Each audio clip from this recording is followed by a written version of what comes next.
All right. All right, we'll call the meeting to order. Madam Clerk, you call the roll, please.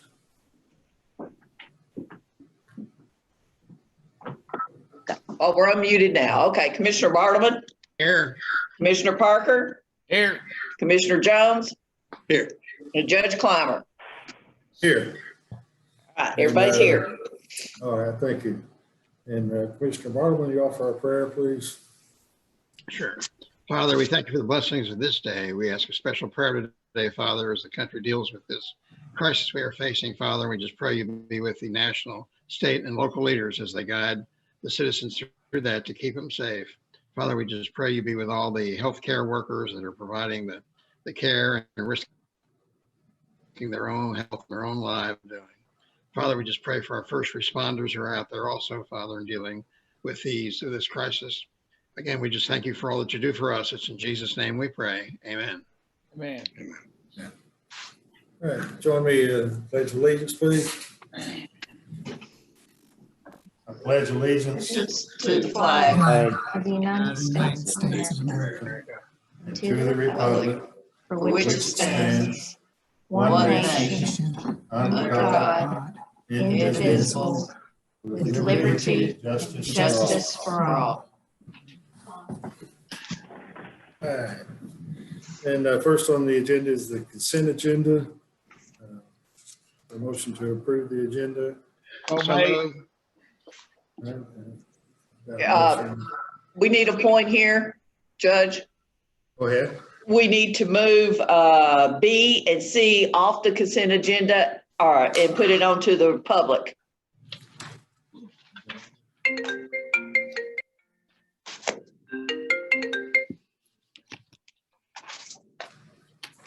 B and C off the consent. B and C. Under Yes. receive and file, yes. The employee claims. Oh, okay, yeah. B and C. All right. we'll move So if we those can in. get a motion in a second to move them over. I'll Okay. make that motion. So move. All right. All in favor, aye. Aye. Those no. We'll move those to the regular agenda. Now you can approve. Okay. Now we can Yeah. approve the rest of the consent. Okay, the motion to approve with that, having taken B and C off. So made. Second. All in favor, aye. Aye. Aye. Opposed, no. That carries.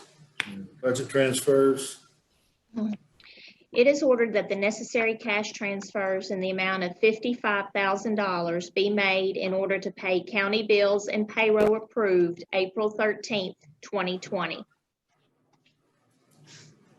So Motion. made. Second. Any discussion? All in favor, aye. Aye. Aye. Opposed, no. That carries. Accounts payable. It is ordered to approve the vouchers claims register from March 23rd, 2020 to April 13th, 2020 to show county bills in the amount of $508,997.40 were paid. So move. Second. Any discussion? All in favor, aye. Aye. Opposed, no. Carries. That's on for discussion. The 4A, we got the Leaper Bridge. We put that on there for discussion just to see, just kind of bring it up to date. I don't know, you want to have anything in particular you want to discuss on it? I mean, we voted to go ahead and complete it. Everything's on track, correct? Right? Yeah. I'd say we're good to go. Do we have a construction begin date? Judge, Steve. if I can, Steve Irvin has put some material together for these three items. So if we could, we have his graphics and his information that's going to go up now. All right, go ahead, Stevie.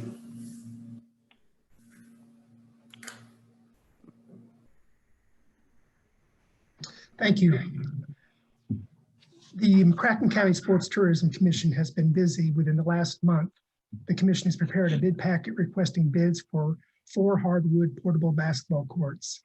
These bids were received on April 10th and are under advisement by the Sports Commission at this time. Each court will be 80 feet by 120 feet and will allow for different configurations. 8 volleyball courts will be striped on the floor for tournaments to start this fall and winter. We expect delivery at the latest by August or September Steve, this can you year. stop for a second? Yes. You're not sharing anything. Okay. Is this what we're discussing? Are we discussing the bridge and Carson Park fence and the floor project? There's Yeah, 3. all We're on the Leaper together. Bridge. Now we're talking about something else. They're sort of all together. You have it now, Steve? No.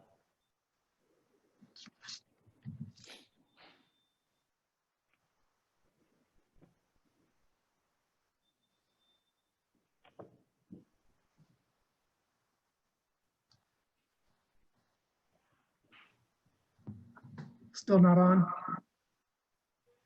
No.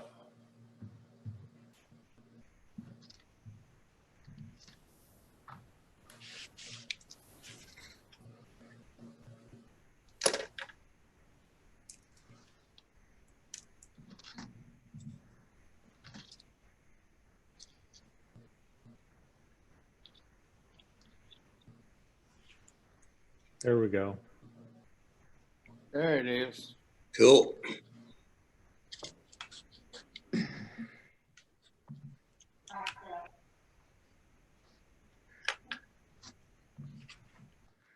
Just one second.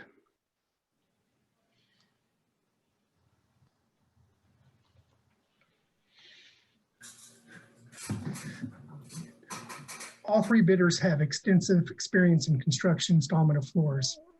NCAA Final Four, NBA, NCAA, and Olympic Games have been played on portable floors constructed by these bidders. The Steve, panels- you're not running the presentation. I apologize.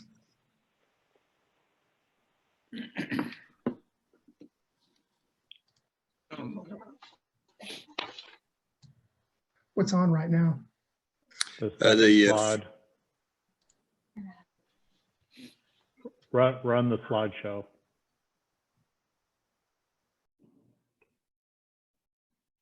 There we go. Is that better? Yep.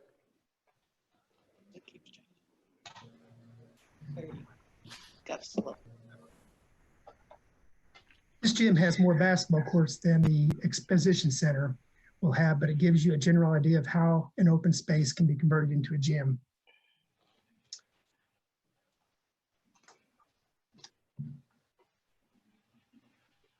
Recently, Jackson Purchase Electric donated sports equipment to the McCracken County Sports Tourism Commission. This equipment was acquired through the purchase of the building from the Plex. Volleyball padding and poles, gymnastics mats, springboards, floor mats, lockers, and audio equipment are all part of the donation.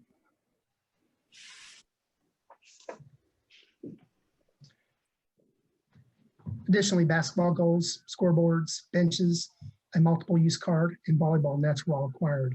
The Sports Tourism Commission donated these items to the convention center to be used for sporting events.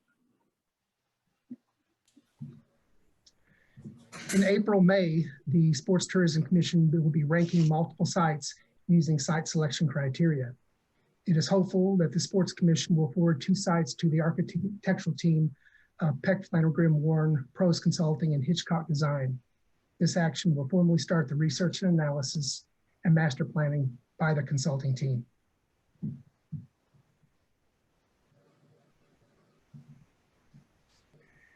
In March, the McCracken County Judge Executive's Office received bids for 750 feet 4-rail horse fence. This fence will run adjacent to Joe Clifton Drive. It will connect Floor Hall and Barn 5 located adjacent to Harrison Street. The fence will be painted black. Approvals from the Purchase Area Development District and the Department of Local Government are still needed. Funding is from the Area Development Funds. We are expecting construction fence to begin late May and June. The reason for that timeline is the ad board meeting in April has been canceled at this time.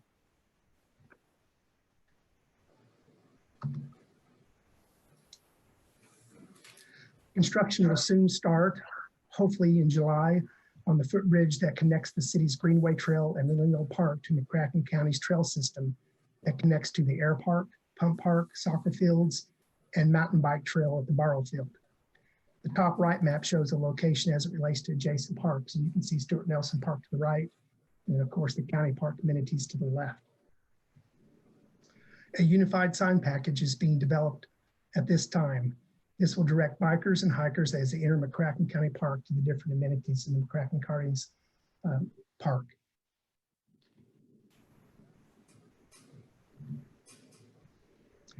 The aluminum bridge, it's called a Cascade pedestrian bridge, will be 110 feet long and 4 feet wide. The bridge is a partnership between the city of Paducah, McCracken County, Four Rivers Nuclear Partnership, LLC, and federal recreation trails money administered by the Highway Administration. And I would be happy to go back to any of these slides if you all would like to look at them a little bit more.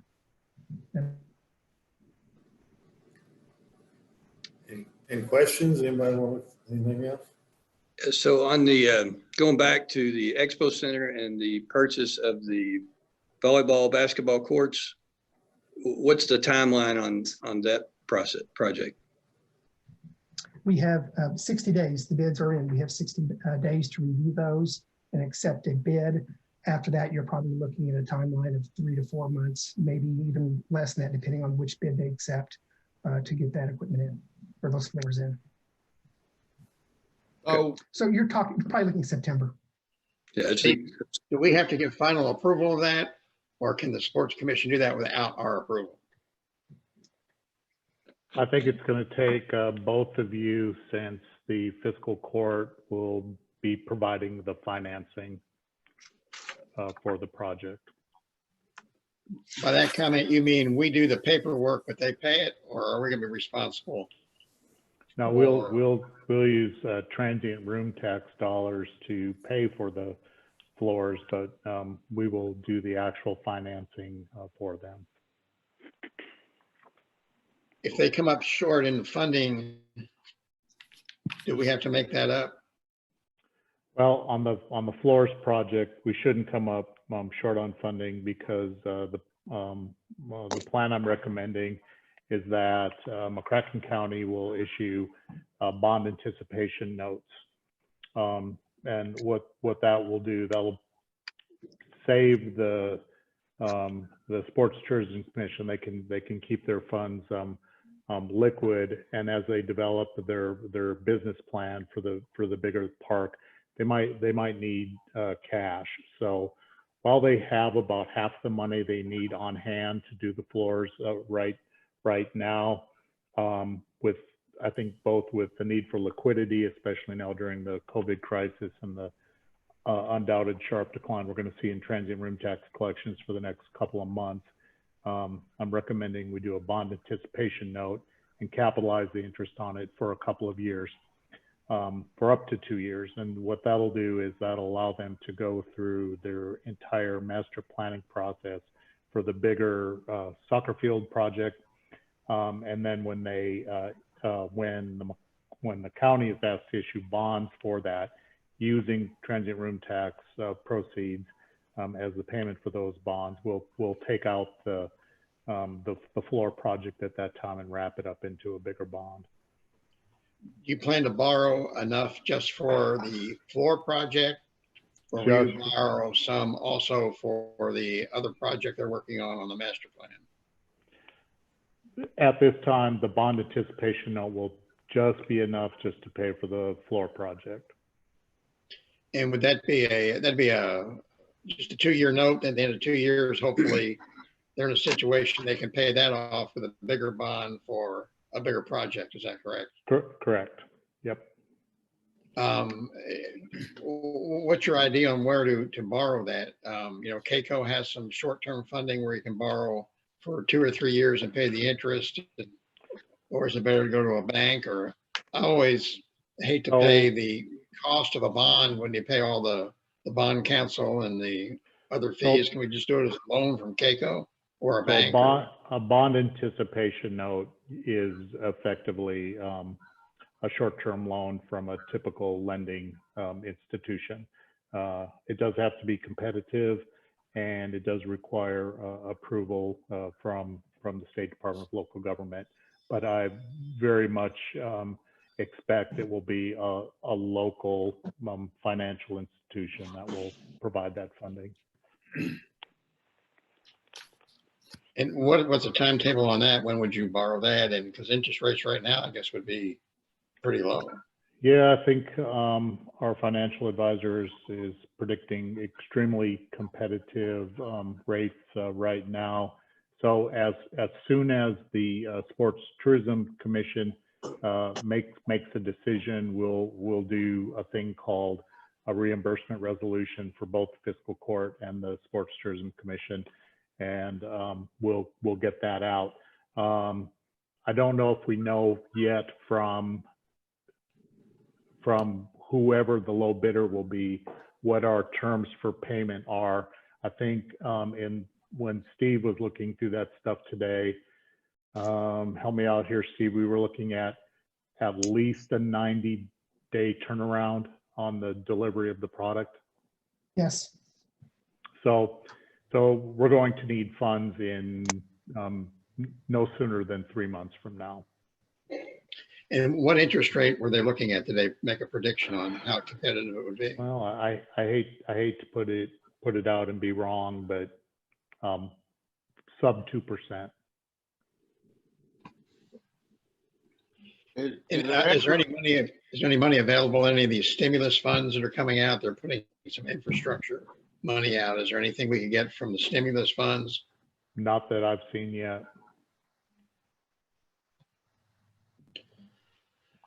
And to clarify one thing I've been asked about, and I think, Steve, we talked earlier in the day regarding the flooring. The flooring that was in the old Sportsplex is not convertible and cannot be used in the Expo Center. It's not portable flooring, and that cannot be used there. Is that correct? Yeah, so it's my understanding that what was built in the Plex was not a portable floor. It was built in place, and therefore not, while it was a nice floor, not easily disassembled and put onto racks and stored for the convention center. The particular product that we're buying is designed to be taken up and put back down, which is just ideal for a convention center floor. Are we just gonna give this, is this just like a gift or a grant from us? Or is there ever gonna be a return on it, or have we even thought that far ahead, or are we just gonna spend $600,000 and? Well, the ultimate source of the funds will be transient room tax. Won't be any general local tax revenue that will go into the project. The Sports Tourism Commission and the Convention Center Corporation are working on what their exact business relationship will be, but what we expect at this point is the STC will own the floors. They will lease it to the convention center for a nominal rate. The convention center will be responsible for maintaining the floors, storing the floors, putting them up, taking them down, and running 10 to 12 events a year that are designed to attract people from outside the community into a tournament format that in turn will stay in hotels, eat at restaurants, and drive the hotel and restaurant industry here. There is not at this time, as far as I'm aware, that they're discussing that the convention center's role will be to help pay for the floors. The convention center, in addition to running the event, storing them, and maintaining them, will be to provide all the ancillary items, which are pretty significant. If we put a dollar figure on what JPEC donated, gosh, I don't know, there's got to be $100,000 or more worth of stuff that they donated, because we were just looking at that particular brand of basketball goals and what they cost. Heck, they're $12,000 a pair for those kind of basketball goals, and they got what, Steve, 3 full sets of them? Yes, and then one longer one. And then one that's even more expensive. So then they got all the chairs and some other temporary flooring for volleyball courts, goals and everything to run a scoreboards, all that stuff. So, but it looks to us, it's probably not everything that we need. So that's also where the Convention Center Corporation will come in. But in meeting and speaking with Michelle Campbell last week, they have done a very good job of developing contacts in the industry and think they can plunge into the volleyball and basketball markets later this fall, early this winter. To life expectancy of the flooring. I think it can be upwards of 40 years if maintained correctly. How many? 40, 40 years. 40 if maintained And correctly. then there's the maintenance on it would be probably every few years would have to be sanded and redone. Is that the maintenance that's needed on them? I'm not sure exactly how long in between maintenance job. If they last that long, that'd be great, because when you take them up and put them down all the time, there's usually more maintenance issues. But if they're built to withstand, that would be great. It's a pretty slick design. It's in fact, have you got that piece there, Steve? Can you grab it? Just I guess you have to show it maybe vertically, but the way the thing's built, it's quite substantial. Comes in, I think, what'd you say, 4 by 4 foot piece, and got a steel hinge. Goes into like a heavy nylon sleeve. I mean, that's a pretty thick section. It looks like 3/4 inch here of hardwood, so full dimension on that, and the substrate that sits on the concrete floor, and then a steel system that locks the panels together. They come in 4x8 sheets. They're heavy. They take 4 people to handle one piece, and then they lock in together like that. There'll be 4 full-sized courts for basketball, and that translates into 8 volleyball courts. So very much a very high quality and durable system. Nothing, just when you look at the 3 companies that place bids and who their clients are, their NBA teams and NCAA teams, NCAA tournaments. It's very, very good products, very good bidders. We should get decades of service out of them. Oh, So, I'm sure you've done research. Is there any grant money available for any of this? I have not seen any at this time, no, sir. so when you have to pull it up to use the other floor for a purpose, how much storage where are we going to put it when it's not on the floor? So underneath the Julian Carroll part of the convention center, that building itself is, 60,000 square feet, and there's 12 to 15,000 square feet of storage area downstairs. So with plenty of room to keep it in a good space. What's the flooding danger in that area, though? Well, that's an issue, but it's something we have come to live with at the convention center.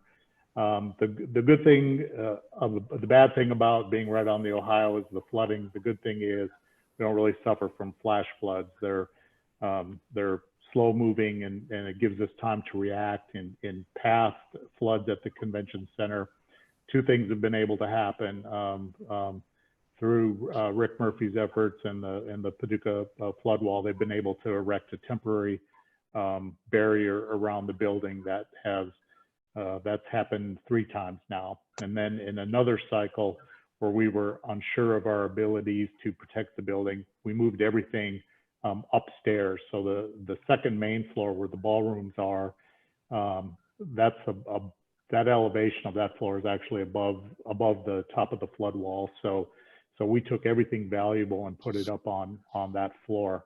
There's a freight elevator, so this kind of stuff could conceivably go either upstairs or be trucked off site to a secure location. Would there be any reason to, I'm not suggesting they do this, or would there be any reason to build a storage building that's above the flood area to put that stuff in, or would that be too expensive?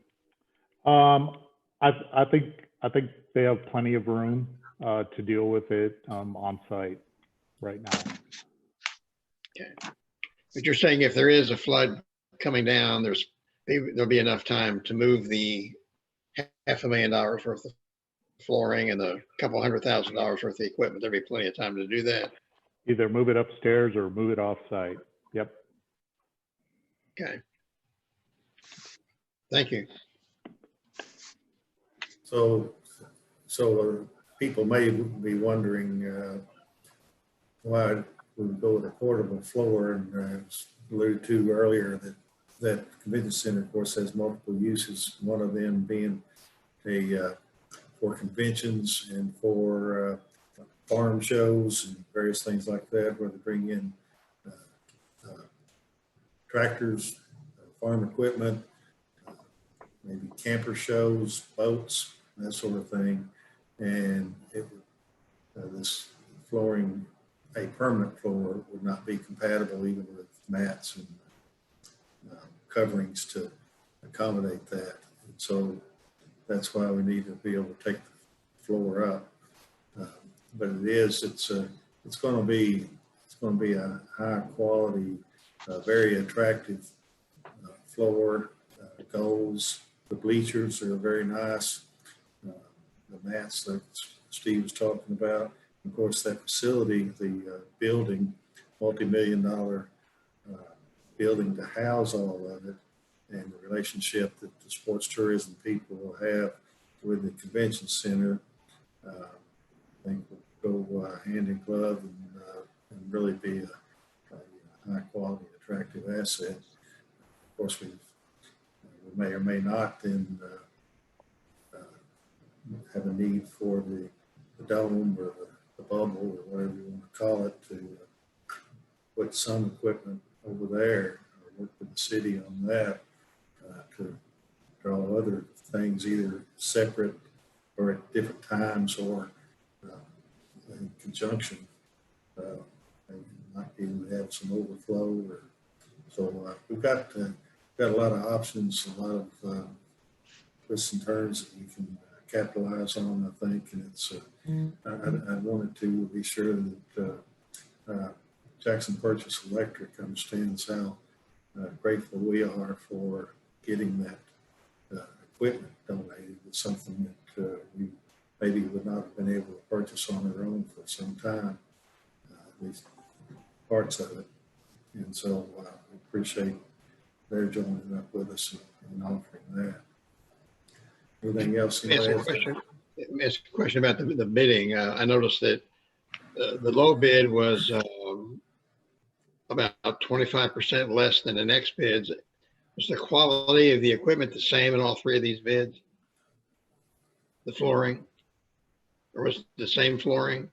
Yes, I would say that all 3 of them are, as Steve had mentioned already, very quality firms that make quality products. That's a pretty good bid compared to the high bid, the middle bid and the high bid. Anything else on either of the 3?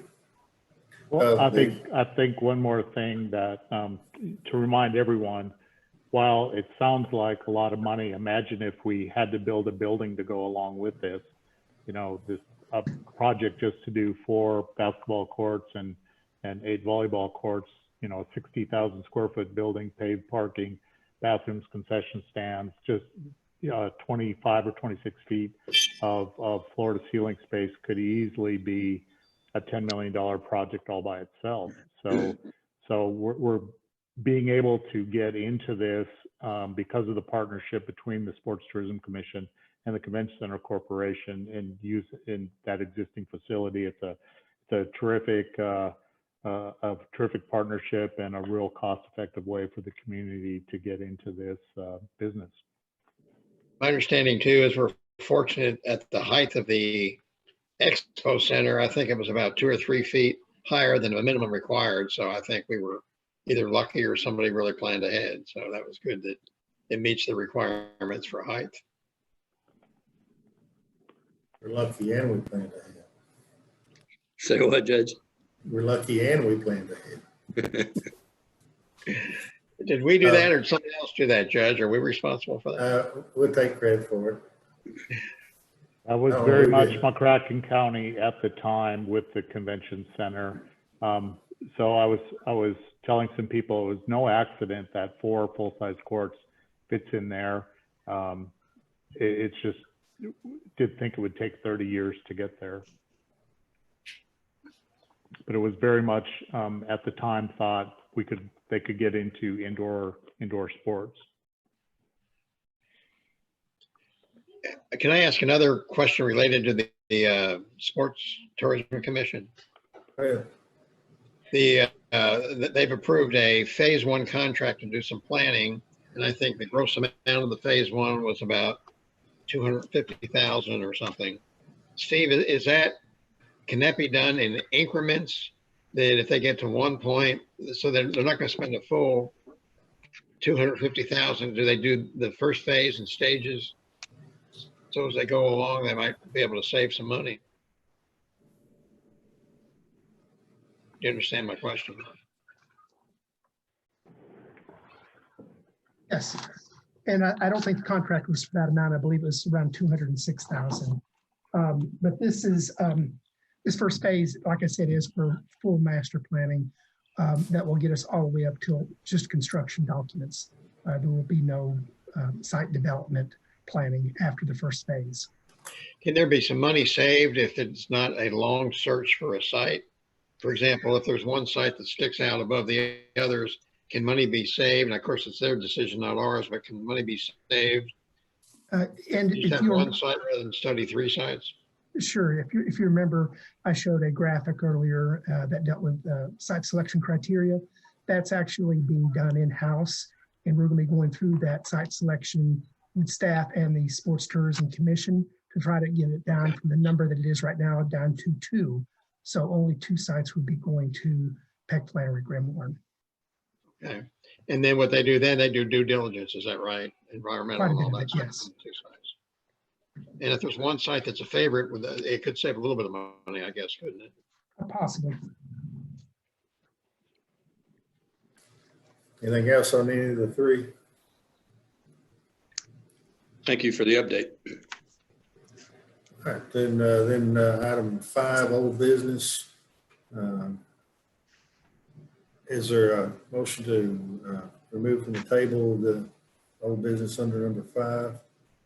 Well, I mean, we beat that thing around for about 6 months now. we removed it. Where are we at on it? We're gonna quit beating it and vote for it, I think. Yeah, I'll move to take it off the table. Is that what you need, Judge? Yes, in a second. I guess I'll second it for discussion. Okay. So discussion on it? I can give a report, or Steve. Go ahead. Go ahead, I'll defer to you, Commissioner. Okay.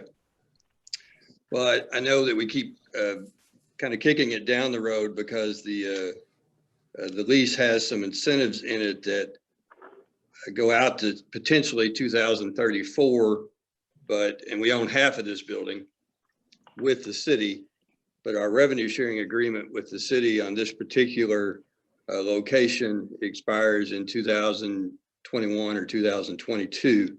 So the reason I've been in favor of tabling it is so that we could get to a negotiating table with the city to extend that revenue sharing agreement, at least on this property, if not other properties, to match the date of the incentives that are in the lease. And sometime in the last 10 days, I've taken a stab at drafting a revenue sharing agreement, sent it to the city manager and the mayor and to each of you. And Steve, I looked like you did a calendaring issue today. Maybe we're going to be able to have an opportunity to sit at the table with them on that issue. But I think it probably makes sense to go ahead and approve, authorize the judge to sign this lease and to get this lease completed, because it seems that the city is interested in having the negotiation that we're talking about. Does this give us a bargaining tool if we delay it another month? Does it give us a bargaining tool in negotiating with them? Or do you feel confident we? I guess we approve it? in theory, you know, I guess you could say that it's taken away some of the bargaining power, but my outlook on that, personally at least, and professionally, I suppose, is that we are working with the city on so many things. We're not at odds. The city's in the county. And so we work on all these projects together. I think that it would be a good gesture to go forward with at least part of this that we're working toward. And I don't have any concerns that the city is not going to try to work with us, because, you know, we hear it one way. We hear that the city is in the county, and so the county should support the city. But we also understand that the city being in the county, the city needs to support the county as well. And I think they understand that. And we're really one team. And I just feel like it's time to go ahead and get that done. And I believe we'll see that we'll make good progress on the rest of it. I think got a meeting set for Thursday, I believe it is, with several participants to try to go through and see where we can get. It might take us a little bit of time to kind of work through it, but we'll see where we end up. The bottom line is we've got to approve it anyway, even if the city tells us to go fly a kite. This has to be approved because we need to get the revenue from, if we only share for 5 years, we've got to approve it. So I don't have a problem with us approving it. I just hope the city, I'm confident the city will negotiate on not only revenue sharing with this, but on some other joint projects we have, like Murray State and some other things. Hopefully the table can have a little bit more on it than just this one project. But I agree, we need to move on with it, because we have to approve it no matter what anyway. But I think the risk is worth taking. I mean, I guess the downside is the incentives could leave us in a position where we get no rent for the last 10 years of the lease and get no revenue sharing. But I suspect the city would not want to live with the county if they put us in that position. We would be upset with them. So. All right. Any other discussion? Do you need a motion or? Yeah, let's, I think I jumped in over a little too quick maybe. Madam Clerk, would you read what we're talking about for us? Yes, it is ordered that the county judge executive is authorized to execute the First Amendment to the lease agreement, project site Paducah Commerce Park, Teletech, between the city of Paducah and the county of McCracken and Teletech Services Corporation, which amends the Teletech lease for one additional term of 5 years. So made. Do we have to vote? Did we vote on taking it off the table yet? You have not voted to take it off the table yet. Eddie made that motion. I'll second that motion. All right. And all in favor of taking it off the table? Aye. Any opposed? Okay, it's off the table. Ready to vote on it? We need more Ready to make a discussion. motion to approve it. So Motion made. to approve.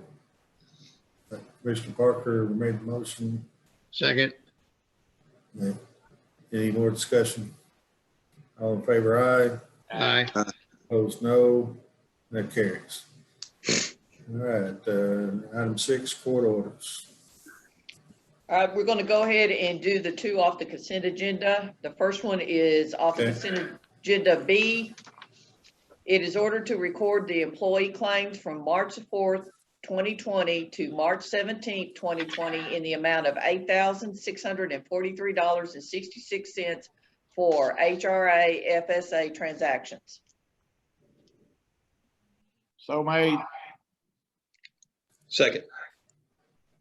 What was the Discussion? reason we took it off the consent calendar? I have no Did idea. someone requested it be taken off, I guess?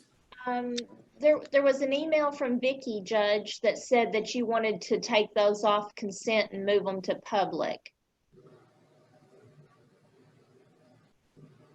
Okay.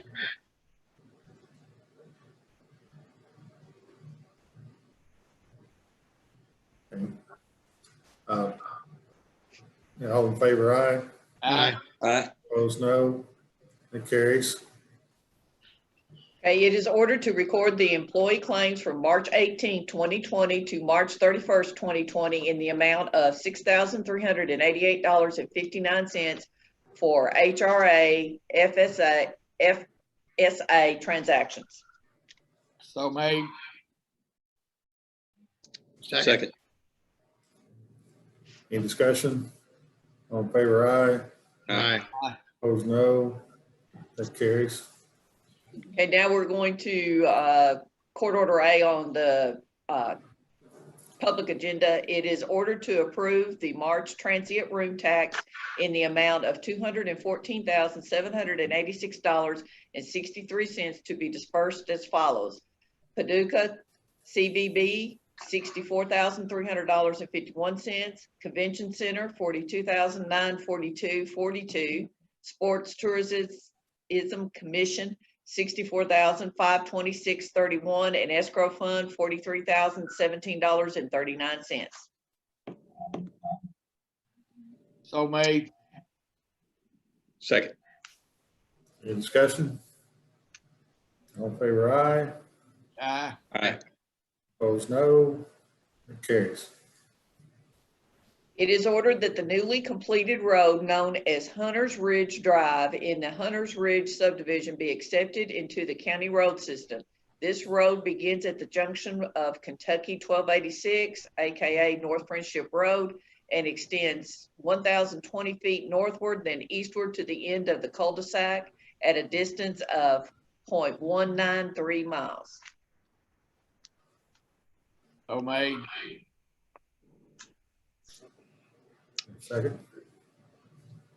Steve Doolittle, this does meet all the requirements, is that correct? Correct. Do they have to leave a bond on that for a period of time? They do. We make all roads that are being built with the intent of coming in to the county road system for them to post surety with the county. It's usually in the form of a irrevocable letter of credit from a local bank. Once the road has been built, inspected, and tested by the county engineer, we begin to slowly release that, and we only release enough of the surety of the parts of the road that we're prepared to accept. In this case, it turns out to be the whole thing. It wasn't a real big road at all, if you've seen it. So the bond, once we accept it, the bond is taken off it, right? Yep, goes away. Okay.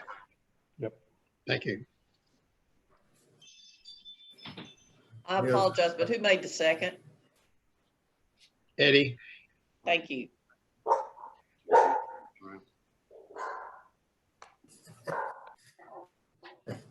All in favor, aye. Aye. Aye. Opposed, no. That carries. How'd that dog vote? Say what? How did that dog vote? He was in favor of it, so. It is ordered that the newly completed road known as Walker Way in the Hunters Ridge subdivision be accepted into the county road system. This road begins at the junction of Hunters Ridge and extends 420 feet eastward to the end of the cul-de-sac, a distance of 0.08 miles. So move. Second. Any discussion? All in favor, aye. Aye. Aye. Opposed, no. That carries. It is ordered that the judge executive is authorized to execute all documents required in the application for a law enforcement protection program grant in the amount of $9,989.10. This grant is for 30 hard armored vests, more particularly described as shooter armor kit with level 4 model 1155 armor plates. So made. Second. Steve, is this a matching grant? No, it's not. So they pay 100%? Yes. Let's get 2 of them. Any other discussion? Hey, make sure you save me a potato. All in favor, aye. Aye. Aye. Opposed, no. That carries. It is ordered that the judge executive is authorized to execute all documents required in the application of a port security grant through FEMA to provide regional boat training courses for area emergency responders that will deliver nationally standardized and credentialed training that will give regional responders national deployable capabilities, and for funding for ballistic body armor for their 14-member special weapons and tactics team, which consists of 12 Kentucky law enforcement councils, certified deputies, and 2 emergency medical physicians, with said grant amount being $217,446.43. Cool. So made. Second. This also 100% grant? Majority of it is. There's $217,000 in the grant that includes mostly all the training that is not a match. There is the second portion of that, I believe it's around $17,000 for some of the vests that does require a local match. And they're looking at using their drug fund, and that amount is $6,213. So out of it, there's the $217,000 in federal funds being requested, with $6,213 local money for a total project cost of $223,000. Does that sound right, Matt? Is this a regional training operation or just the McCracken County Sheriff's Office, or will there be others along the rivers involved in that, or just those involved in the port? Matt, would you like me to answer that, or? Pardon me? This is a regional training grant. They'll be working in multi-jurisdictional, even other counties. So everybody that has existing boats and other types of safety gear can work together to improve their capabilities on the river system. So this would be along all the rivers, is that right? For example, there's ports up in Calvert City and That's correct. Hickman and places Correct. like that. So this would cover the entire area, not just the Paducah port, but the entire river area in Kentucky. It would be multi-county training. That's correct. Does it bring people in from other states too? I'm sorry. Missouri? Does it bring training for law enforcement from other states like Yes. Illinois or Missouri? Or... Massac, Illinois will also be part of this grant. Okay. Thank you. Any other discussion? All in favor, aye. Ah, Opposed, no. Carries. It is ordered that a bid opening was held at 10 a.m. on March 26, 2020 at the Judge Executive's office for a skid steer with a payment planer attachment for the road department. Bids were received from First Choice Farm and Lawn, McKill Equipment, ERB Equipment, Wayne Supply, Brandeis Machinery, and Hudson Ag. All bids were taken under advisement. so made. Second. Any discussion? All in favor, say aye. Aye. Ah, Opposed, no. Carries. It is ordered that the bid of ERB equipment for the skid steer with payment planer attachment for the road department is accepted. Said bid is in the amount of $82,500, which was the lowest bid. So made. Move. second. There was a brief description from Randy Williams, our engineer, about that. It made it appear very sensible, wise to buy that piece of equipment. I suppose y'all got that. If we don't have that piece of equipment, then we have to rely on contractors, and it's a very expensive proposition to have them come out and do the work that this piece of equipment will do for us on our own. Any other discussion? All in favor, aye. Opposed, no. Carries. It is ordered to record the amended temporary leave policy relating to the COVID-19 crisis executed by the Judge Executive and dated March 27, 2020.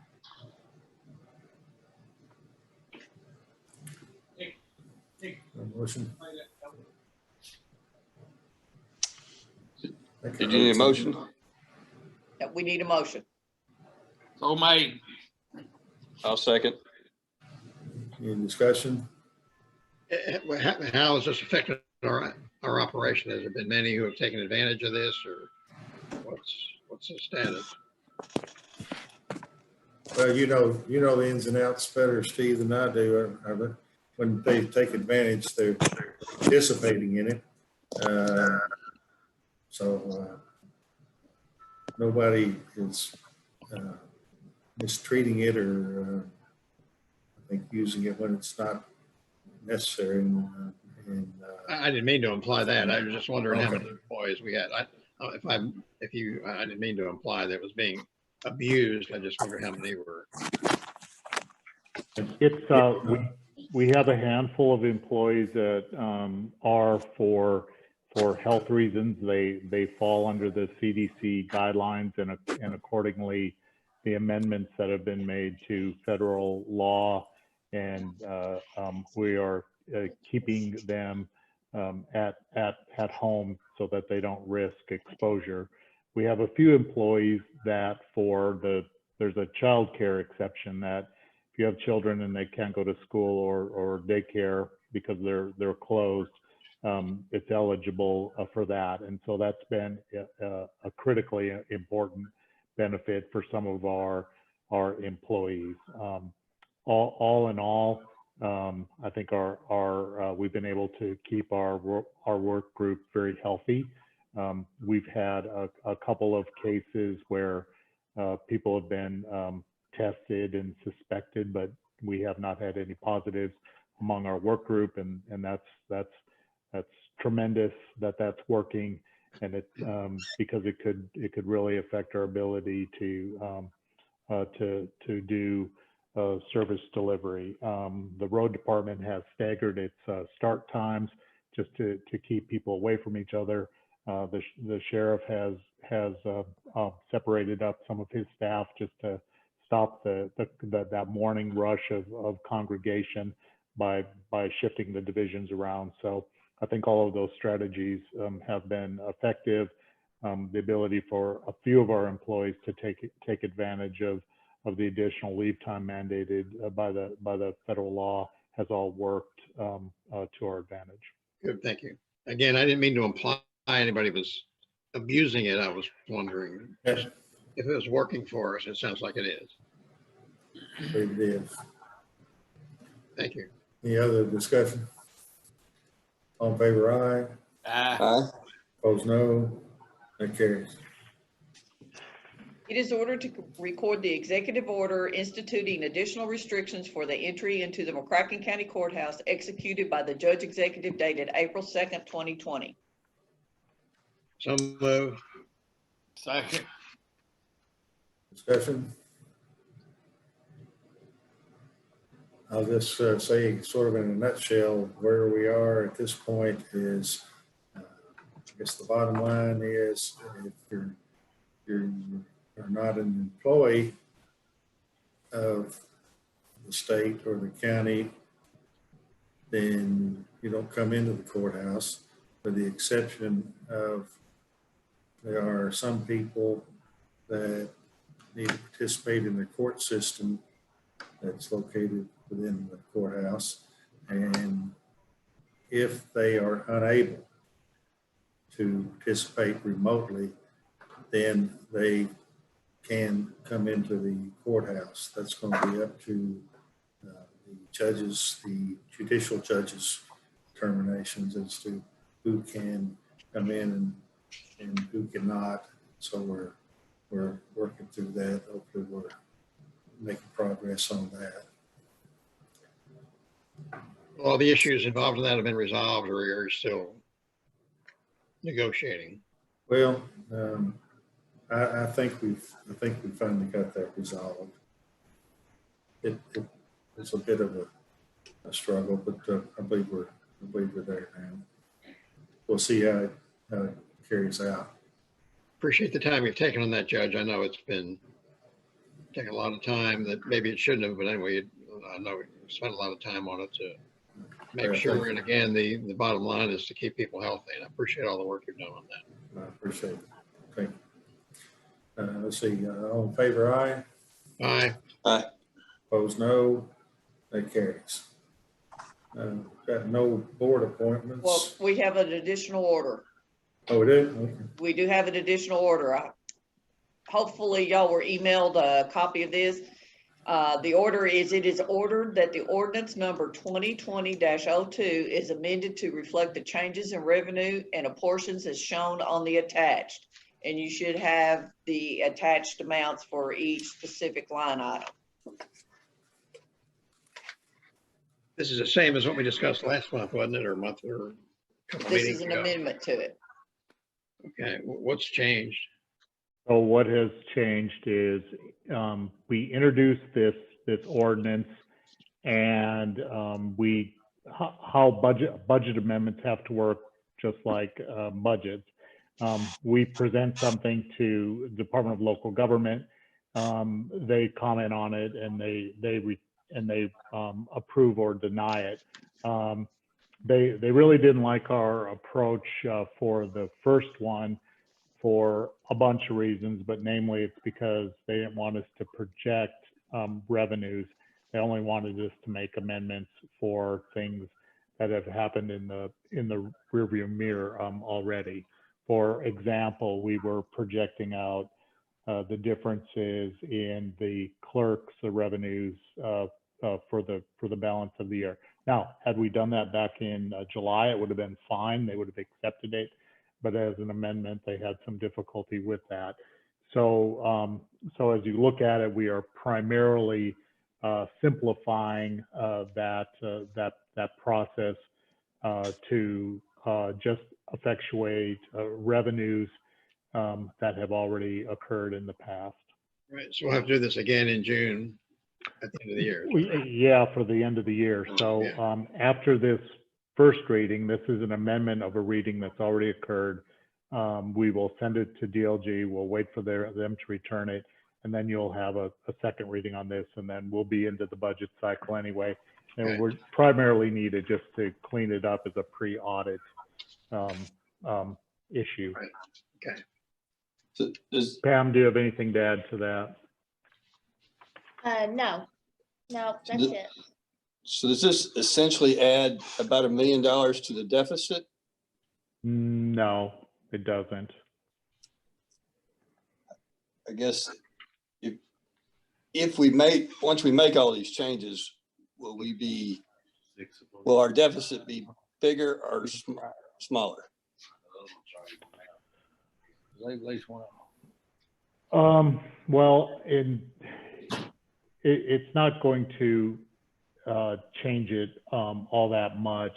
I guess I'll do that analysis before you do your adoption hearing, because it was just easier for us, Commissioner, with the Department of Local Government in our current budget, we had not budgeted our entire fund balance. So in some prior years, the fiscal court would budget the entire amount. I thought with the shrinking nature of it, I didn't. So instead of adding in revenues that we know are going to occur, the simple thing to create room for us in the budget was to bring more of the fund balance forward. And I know that looks like we're increasing the deficit but not terribly.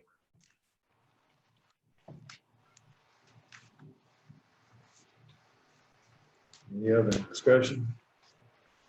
I've got a question after we're done approving this. I've got a budget question after we approve this. Favor aye. Aye. Oh, did I get a motion in a second?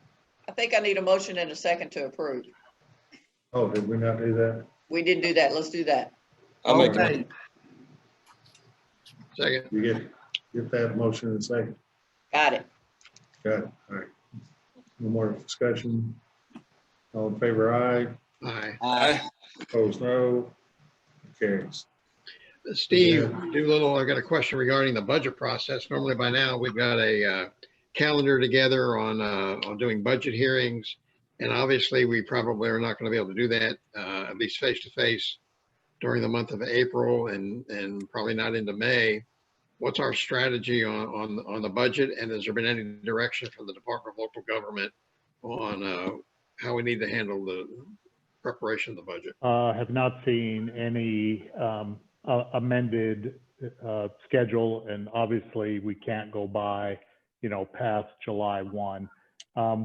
Frankly, we were hoping for this all to clear up by now.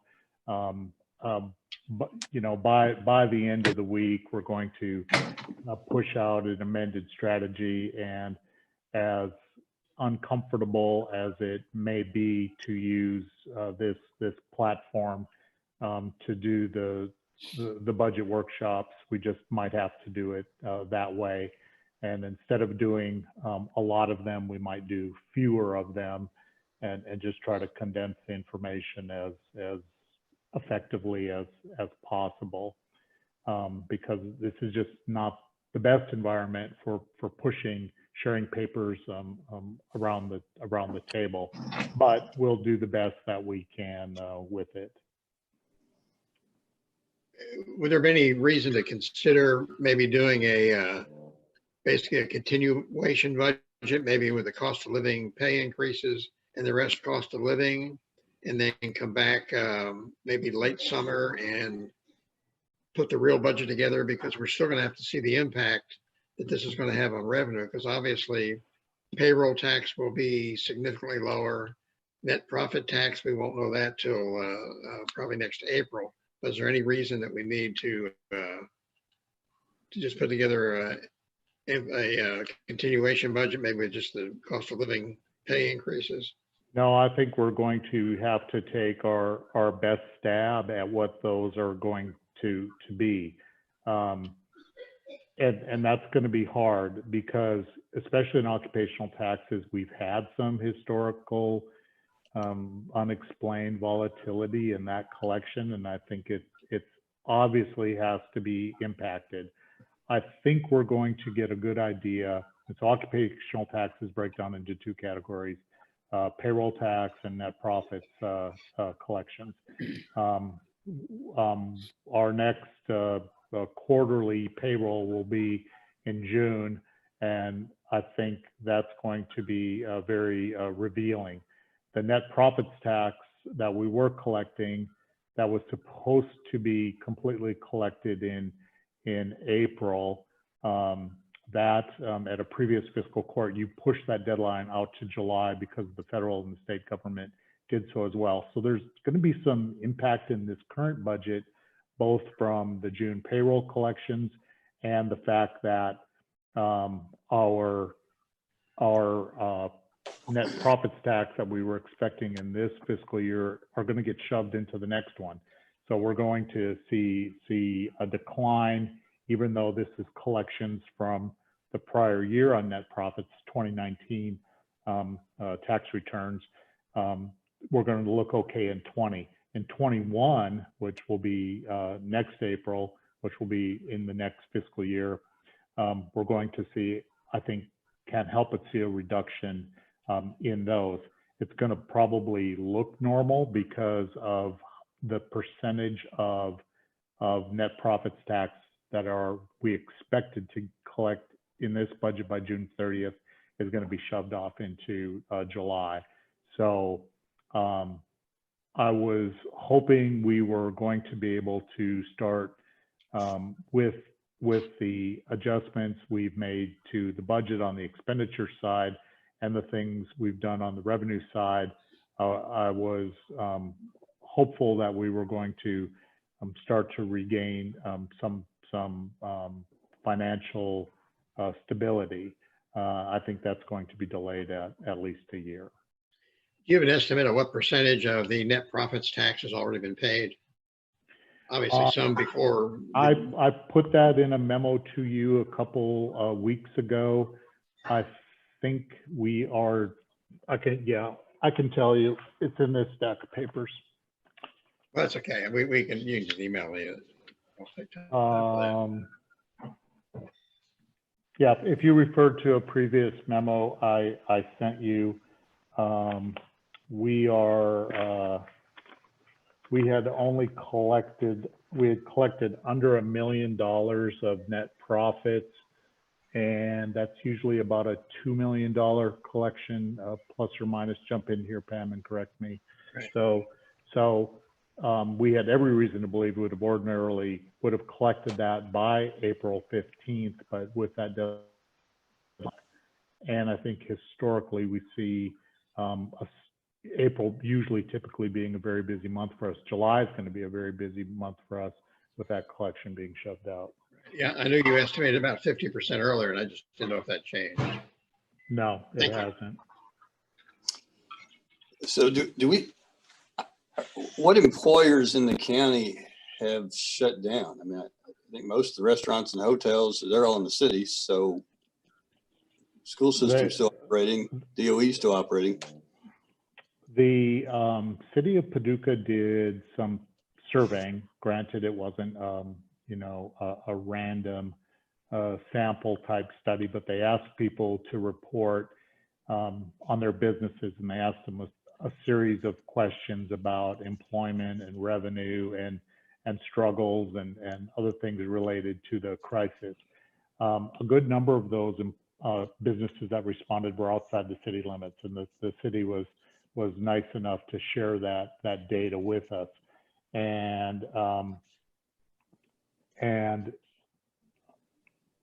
safe to say that the majority of them represented their condition as being in distress, that they were laying off employees and that they were seeing a reduction in revenues. So I don't think for the major employers that we have in the county that outside the city limits, like around the plant, I don't expect that we're going to see a significant difference there. It's going to come more from the small businesses. Thank you. Any other discussion? All in favor, aye. Aye. Opposed, no. What are we voting on? Robert, normal on the It other. was just doing it again. It was just discussion. That was that other ordinance, wasn't it? Yeah, we'd already approved that. Yeah, Oh, no, we got it done twice. we I made wondered sure we if you- approved it. Okay. Then we got an ordinance. Ordinance. It is hereby ordered that pursuant KRS Chapter 67, the reading of ordinance number 2020-03 shall be conducted in the summary format as follows. Commonwealth of Kentucky, McCracken County Fiscal Court, ordinance number 2020-03, an ordinance amending McCracken County ordinance number 2019-12 by making an addition to the McCracken County Administrative Code pertaining to provisions in the following area: take-home vehicle policy. Summary: the present action is required and mandated by KRS 67.710 and operates to amend the McCracken County Administrative Code within Chapter 5 entitled Policies and Procedures by creating a new section entitled Vehicle Take-Home Policy. The purpose of this amendment is to provide clear notification to county employees as well as to the citizens of McCracken County of the conditions precedent to the issuance of a county take-home vehicle and the requirements and prohibitions relating to its use in ordinary in order to ensure the safe and responsible use of county resources in carrying out necessary county duties, and that all official use is in compliance with relevant federal, state, and local authorities. Certification. It is hereby certified that the McCracken County Fiscal Court that the present summary represents an accurate official statement of the main points and contents of the ordinance number 2020-03. Public inspection. A true and correct copy of ordinance number 2020-03 shall be made available for public inspection in its whole and complete form by the McCracken County Judge Executive's Office. A person desiring to inspect the ordinance 2020-03 shall contact the McCracken County Judge Executive's Office via phone at 270-444-4707 to make arrangements for the transmission or delivery of the same. Is there a motion? I'll make a motion. Second? Steve, did you send us a copy of the whole ordinance? I guess I'll second this so we can talk about it. Okay. Yeah, I thought we were going to have more discussion on this before it was brought to us. How would we do that? This is the introduction. This is our discussion. This is so the if I can just lead off and I think it's very possible we don't get to find a resolution on this evening, or maybe we will. But so the county has had no take-home policy in our administrative code for maybe forever. I don't know, but we don't have one now and haven't had one for years. And so we do have people that are taking home vehicles. There's a lot of language in here, kind of flowery and legalistic, but it really comes down to does a person's taking a vehicle, a county-owned vehicle home make sense? Is it fair to use that resource? Is it necessary? Does it make sense? That sort of thing. And so we tried to piece together some sort of guidelines here. I think, did you not get in the electronic format even the full copy of the policy? No. If I got it, I didn't. I'm looking now to see if we got it. Vicky is telling me that she sent it. I got it. Did you? I didn't get it. I can tell you I think the main nuts and bolts of the thing is contained in item 2C, and then there's two parts of 1 and 2. And that, so when assigning a take-home vehicle, the supervisor of that department would note which of the following 2 criteria are met in order for an employee to take a vehicle home. Number 1 is the vehicle is equipped with tools and/or instrumentation that are essential in an emergency response situation. The employee responds directly to the scene of a time-sensitive emergency and is trained to use the tools and equipment. If response is on a rotation basis, each employee will only take home the vehicle when he is on call status. So that's typically a sheriff's department vehicle. It's a perfect example and probably would be what that would fall under. It's got of course, the lights to pull people over. It's got shotgun, got the computer. It's marked vehicle, that sort of thing. The other category, if number 1 is not met, number 2 is that an employee's responsibilities require that they travel to perform certain job functions outside of their normal work schedule or at locations other than their primary work location. Probably my use of my judge executive card fits that. And I'm going to places, sometimes I leave home and go to meetings, just as I will in the morning at 7:30, I have a meeting to go to. I also go in the evening to different places. I sometimes don't come here before I go to do other things, and traveling fairly frequently throughout the week. So those are the criteria that we come together with. But also, there's a good bit more to it. But Steve Doolittle and I spoke with Matt Carter, the sheriff, this afternoon at some length and talking about the ins and outs of this. He has employees, and I'd like the sheriff to speak up here in just a second, that have for some period of time, and they were hired under a condition in which they live outside of the county.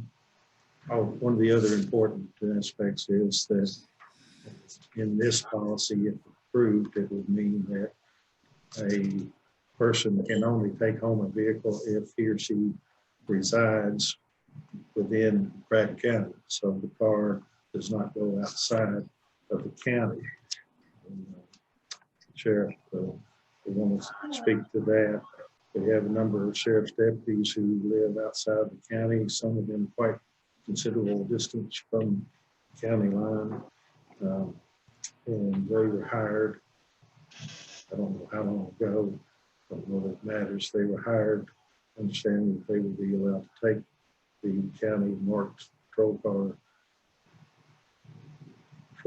to their home and keep it there and then come back into work and provide some duties perhaps on the way back into McCracken County using that vehicle. Sheriff can address all of that. So we're trying to get a handle on this. I think it's only responsible that we have a policy. I don't know what it would turn out to be. There is something to be said for a person being hired under certain conditions, understanding that these gentlemen, ladies, whoever they were hired, understanding they'd have that vehicle. Now, this could possibly remove that. We also, as we know, unfortunately, we work with the city in many, many things. Unfortunately for us, the city police pay law enforcement people, I think it's around $16,000 more a year to start out. We just lost a very commendable, very professional young officer, I think this week, to the city because of the pay differential. We like money. So that's one of the other things that we're battling with. So it's quite a work, quite a positive condition of employment to be able to have a vehicle come and go from your home. Of course, there's a certain value also to having a marked police car in your driveway and even to that neighborhood and that area perhaps that car is in.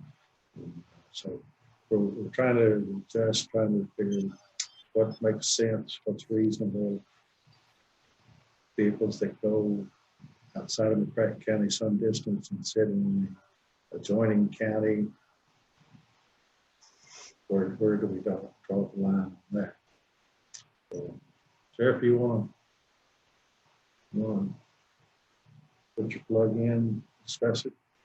Sure, I'll be happy to, Judge. Thank you. I have a hard time hearing part of what you said, so I hope none of this is redundancy. But of course, the out-of-county take-home policy was enacted, or the lack of, long before I become sheriff in 2018. I currently have 43 full-time sworn deputy sheriffs, including myself here at the sheriff's office, 38 of which do have assigned vehicles. Out of those 38, trying to do some quick, rough math this afternoon, to the best of my knowledge, I only have a total of 12 deputies that reside out of county. I want to point out right now, gas is obviously the cheapest it's been in 20 years. And over the past 20 years, it's become more difficult than ever to hire good, qualified officers. And obviously my goal for the citizens of McCracken County is to hire the most qualified deputy sheriffs that we possibly can to provide the service that we provide. On these 12, For example, just go down the list. These are approximate mileages outside the county line.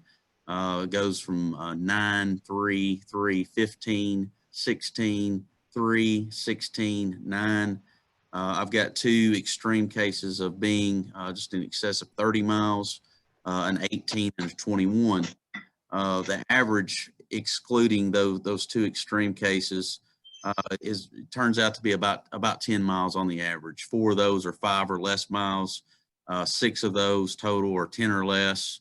And then I've got 10 that's 20 or less with the 2, again, around more of the 30 to 35 mile range. Out of those 12 people, 7 of them are in my supervision staff, which can play critical parts to our operation as supervisors. Out of them, 11 out of those 12 are specifically on an on-call rotation. And all but one of those 12, I think it's worth noting, saved the county in excess of $20,000 by being employed here. Because when they were employed, they were already either certified. We've got at least one that is in the Deputy R program, which is saving the county a significant amount of money annually by having him on, not to count his experience and what that's worth. So, and arguably, obviously, all 12 of these people, we're in a profession to where we're on call 24/7, 365, even though you have assigned time off. There's really never no such thing. And each one of our people know that at any moment their phone rings, they could be eligible to have to come into work. And that happens very, very often, especially with our day shift. If they get tied up and we have a low number of units out, which on average is only about 4, it's not uncommon to have to call the afternoon shift to respond in early. Likewise, from afternoons to midnights. There's a lot of equipment. There's a lot of expensive equipment that these vehicles carry. And an alternative to this would be parking near a county line to, help expedite their time. Time is of the essence a lot of times when they are called upon. And my fear in doing anything like that is the security of that vehicle. One act of vandalism or theft, I think, could be very detrimental and go a long, long way in what minimal amount of gasoline that we're utilizing.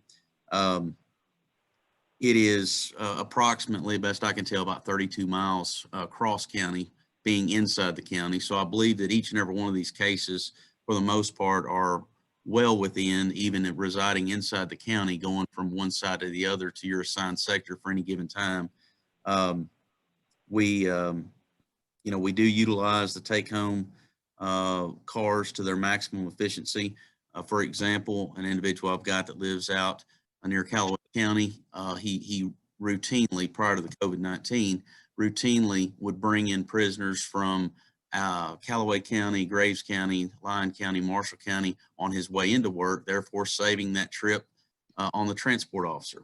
And last but not least, overall budget, I know just reviewing the 18-19, not counting the money that was replaced through state funding on the mileage, we were still $3,000 in the black on that fuel budget. And since I've been sheriff, we have not exceeded our annual budget overall. So you consider all this, not to mention I can give you case after case of events, specifically in Ballard County, to where we've got 4 or 5 units that live within about 10 miles of the line. One specific incident, the deputy responded by being in his unit and knowing that an officer was in distress, attempting to be disarmed by an individual that was high on methamphetamine, responded, got his glasses in an altercation, but 2 of them were able to successfully subdue and get that individual under control and took him into custody. Had it not been for him being where he was to be able to respond to assist a rural county, I don't know what the outcome would have been. But there's a multitude of those stories to go along with this. And I don't want to continue to go on and on and on. I do have some other examples, but I'll be happy to answer any questions or concerns that anyone may have on this.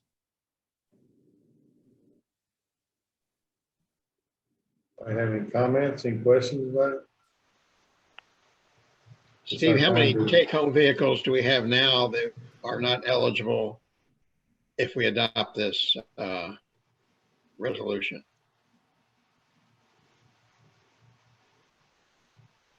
Is that a question for me? No, that's for Steve Dulo. I'm not sure I understand the question. How many do we, If we adopt this resolution, how many vehicles are being taken home today that will not be eligible for take home after we adopt this? there I'm not won't talking about be, just the sheriff's office, I'm talking about countywide. there won't be any that won't be eligible for take home outside of the discussion we're having about the sheriff's office.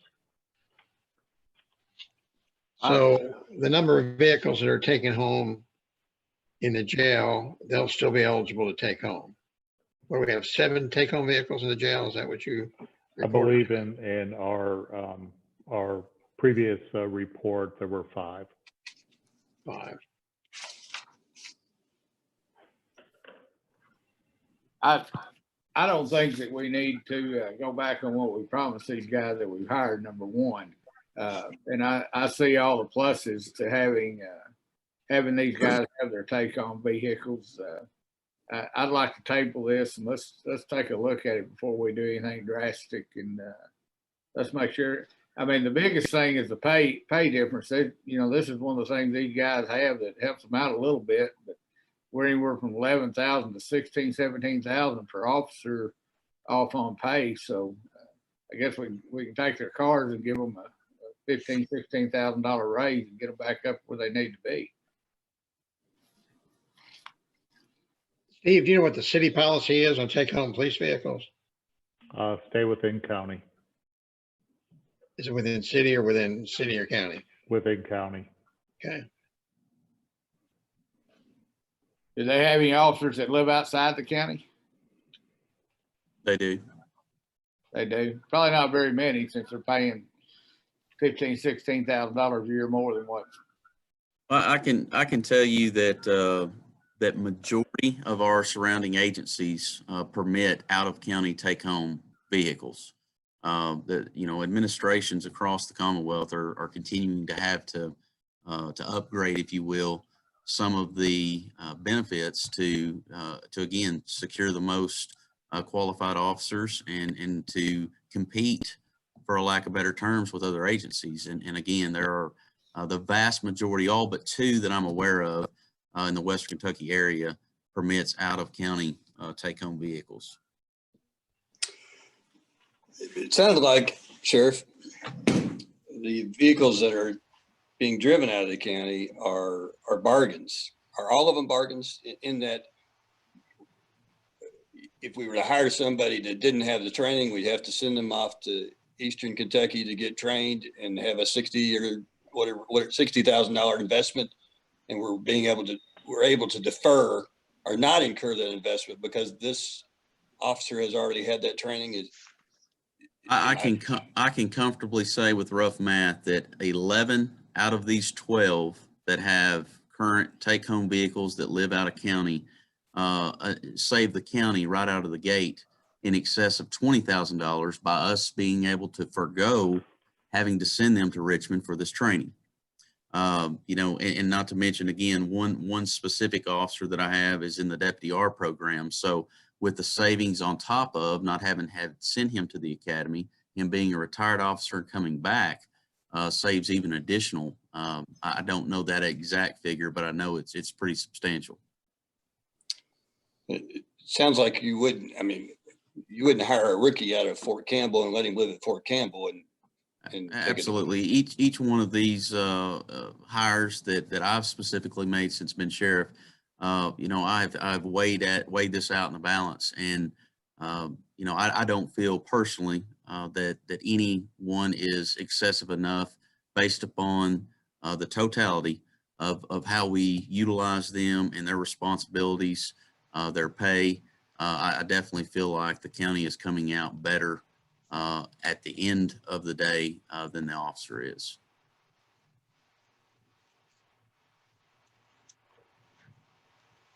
Of course, and I think that's a good point, saving that money up front. They're hiring, the reason these folks live in other counties, they're from other departments that have already paid to train them. And so we're getting the benefit of that. I think it would I wouldn't be doing my job if I didn't just maybe reiterate one point that I believe the judge already touched on, is that a lot of these guys, just to be honest, are to a degree live paycheck to paycheck, and they've hired on and they have built their financial status around what they have become accustomed to, and especially any rush to judgment on changing this policy without taking some strong considerations here. My concern would be putting an unexpected undue hardship on these particular officers. And I want to stand firm and fight for them on that respectfully, to try to do my best to be convincing to not allow that to happen. I guess I'd like more. Number one, I like the idea of having a policy. Number two, I don't like the idea of not having a policy, but it sounds like we need to have within the policy the ability to make that economic analysis of when it makes economic sense to incur this expense. I agree. Of course, that's a difficult policy to make. Right. It's sort of almost counter to a policy is here's a policy and that's it. Not our policy under those certain facts, but so Mr. Jones, you've got the policy there, but Commissioner Parker and Barman, you do not. No, I do have it. I'm sorry, I didn't see it when on my electronic message. It was hidden by something else that came in on my email, and I now have it. I do have it. Right. I have it. Okay, everybody's got it. You've not really had time to look through it and study it. I'll just hit sort of the highlights. That's the main things that I've commented. There's a lot of other language in there. Do you want to table it for now, bring it back, sleep on it, think about it? Maybe we can amend it some way or another. Like many other things, a lot of times there's a middle ground that makes sense, and perhaps it's that we grandfather in the people that we have, grandfather or grandmother. We got to be careful. I'd like to see us do something like that. Let's work with the sheriff. Let's table it and work with the sheriff and find a middle ground and get these guys taken care of. I'm like him. I don't want to hurt somebody that's dependent on this. I really don't. I think the main issue that we need in this is to make sure that when they're not on duty, going to or from work or on duty, they don't use the car for their vehicle for some personal use. The biggest complaint I hear is somebody would see a county vehicle at a barber shop or, at 8 o'clock at night, or, they may be on their way home from work. I don't know. But I mean, we just need to make sure that it's not used for personal use. And we had an incident a couple of years ago of a former deputy jailer who was at work and had a second job, and he got in a wreck in the vehicle while performing duties for a second job, and it wasn't the county. But we need to be careful that kind of stuff doesn't happen. Well, I mean, we need to address that in this. When we redo this, we need to address those type situations. Yeah, just need to make sure it's used to drive to and from work. And yeah, I'm just wondering if there. This is a little off topic, but so we've got 12 deputies that live outside the county, and I just wonder if there are any other programs that incentivize those deputies to move to the county. And I'm not sure exactly what that would be, but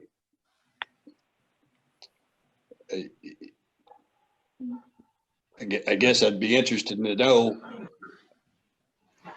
more about these 12 deputies and how we might convince them to live amongst us. But it may be that they're just at a stage in life, they've already bought their house and that's it. So.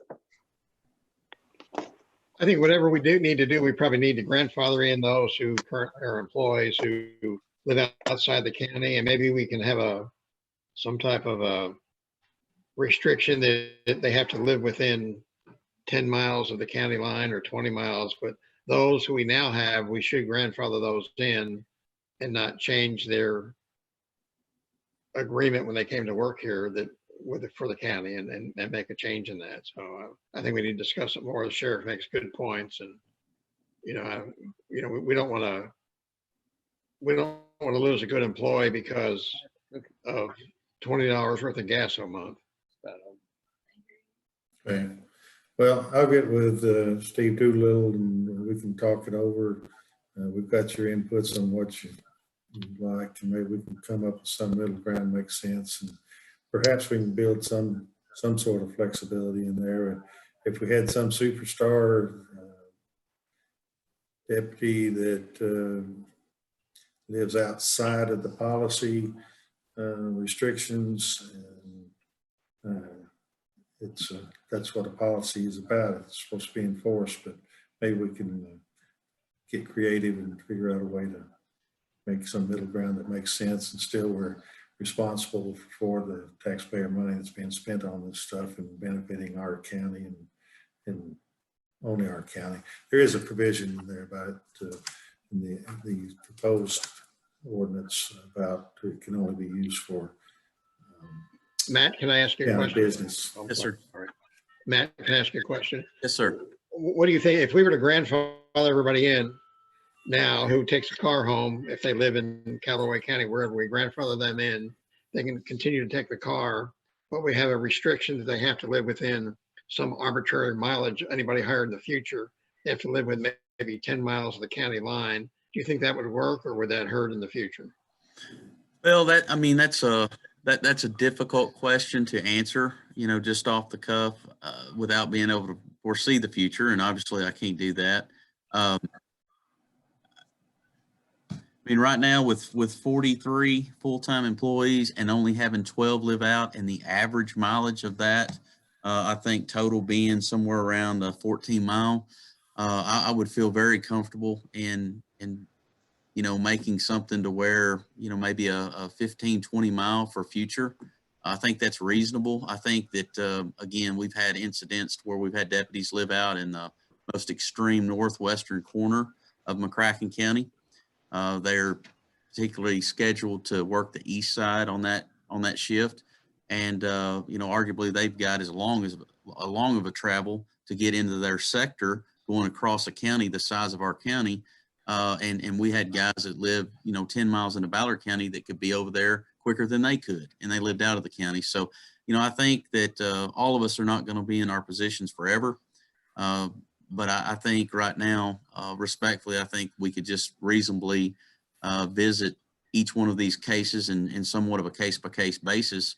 And I don't remember who it was I was speaking to earlier, but, we were talking about a new rookie deputy that lives 25 miles away, and wouldn't be reasonable to hire them, versus, as Judge Clymer was just saying, if you had a good 15, 20-year officer with great experience that could bring a lot to the department, maybe it would be worth bringing them in. So policies can be catch-22s in some situations. I just want to assure each of you all that in the decisions that I've made thus far, I haven't been flippant with those decisions, and have looked at them very seriously, and believe without any doubt that the county is winning when it comes to the finances based upon the decisions that we've made on who currently is taking their vehicles home. I think we can work this out to everybody's satisfaction, I think, not to hurt the current employees. And because it would be unfair if you hired somebody and told them you can drive your car home back and forth, and then deep into their career, you tell them, no, you can't. So although it wouldn't cost them much, one doesn't cost us much either, but for them, again, $20 every 2 weeks for a tank of gas might, be a difference of more than what the effect on the county. So. Right. All I move we table this ordinance. All right, second on that. Second. Any other discussion? All in favor of tabling? Aye. Aye. Opposed, no. All right, we'll table that. Let's see, did we already do these two resolutions? No, we need to do the two resolutions. All right. It is hereby ordered that a resolution be adopted and enacted for the purpose of applying for all requirements and applying for a law enforcement protection program grant in the amount of $9,989.10 for 30 hard armor vests, more particularly described as shooter armor kit with level 4 model 1155 armor plates, to be used by the McCracken County Sheriff's Office. So made. Second. Any discussion? All in favor, aye. Aye. Opposed, no. That carries. It is hereby ordered that a resolution be adopted and enacted for the purpose of applying with all requirements and applying for a port security grant to provide regional boat training courses for area emergency responders that will deliver nationally standardized and credentialed training that will give regional responders national deployable capabilities and for fundings for ballistic body armor for their 14-member special weapons and tactics team, which consists of 12 Kentucky Law Enforcement Council of certified deputies and 2 emergency medical physicians, with said grant amount being $217,446.43. So made. Second. That's all I have. Need I to like vote. seeing all these grants. So Matt, you know, that includes, I'm just curious, and it's more than 14 vests. It's boat training and other training. This is $217,000 and it looks like it's funding ballistic body armor for 14 people. But I guess there's a lot of training that goes with that as well. Yeah, it's through the port securities, as understand it, Judge. And right now, currently, our SWAT team is operating with expired vests. So this was a way that we could supplement this out of the drug fund in conjunction with this grant and not cost the general fund or the taxpayers any money. I don't know all the details to all the training. I just know that it's something that we've been participating with them for the past several years. Federal money, I guess, isn't it? Yes, sir, I believe so. Homeland Security. Homeland Security. It's our federal tax money. It's Key word is grant. Grant. so it's free. It's not tax money. That's right. Grant. Okay. All right. Any other discussion? All in favor, aye. Aye. Opposed, no. All right, that carries. We do have an executive session, unfortunately, that we're going to get into. Hopefully it won't take very long. And it's, let's see, number 5, I believe,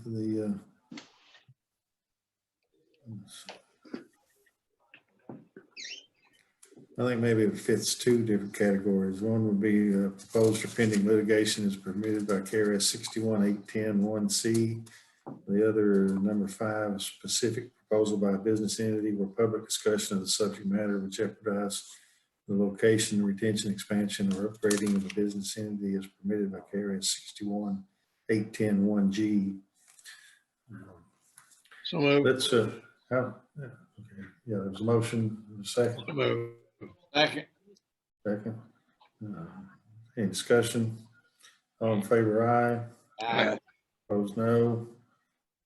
We say we, since we're not, we're still going to do this by Zoom apart, let's take 10 minutes to 6:54. I could stand a break.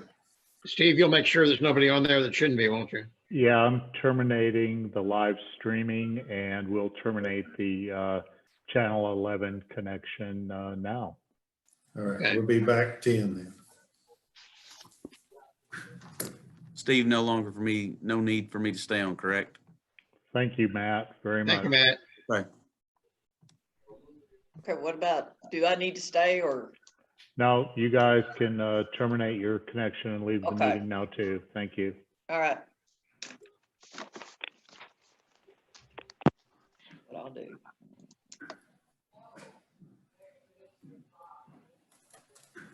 Steve Doolittle, can you hear me?